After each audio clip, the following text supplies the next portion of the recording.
Today, we're jumping into a foundational skill that honestly can change everything for our youngest readers. We're going to explore a really powerful, super hands-on strategy that tackles a challenge I know many of us see in early literacy.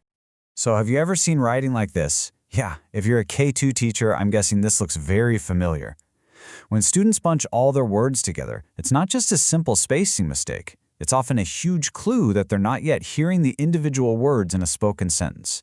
And that's something we can address long before they've even mastered holding a pencil.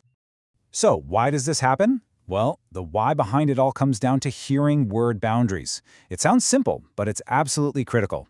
Before our students can learn to write words separately, they first have to be able to hear them as separate, distinct units when we talk. And this whole concept, it lives under the big umbrella of phonological awareness.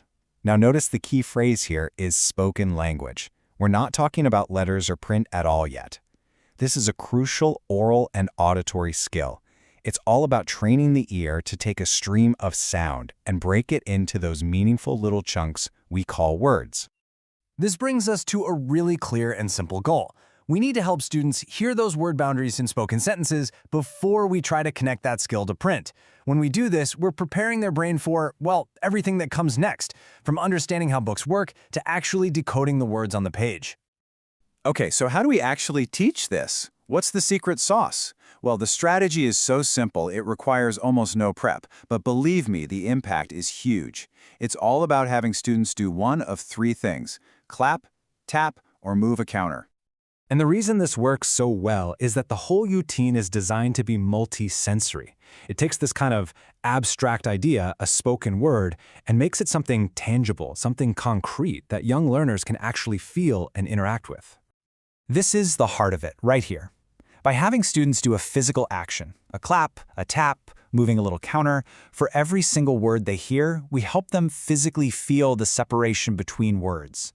It builds this really direct one-to-one connection between what they're hearing and what they're doing. All right, the best way to really get this is to see it in action. So let's walk through it exactly like you would in a classroom, using that classic I do, we do, you do model. Let's break down how this routine actually works.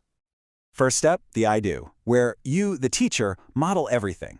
You start by just introducing the idea, hey, sentences are made of words. Then you model the process with a really short sentence while you move your counters. And finally, you explicitly count the words to seal the deal. Okay, so you'd say something like, watch me, listen carefully to my sentence. Ready? The dog ran.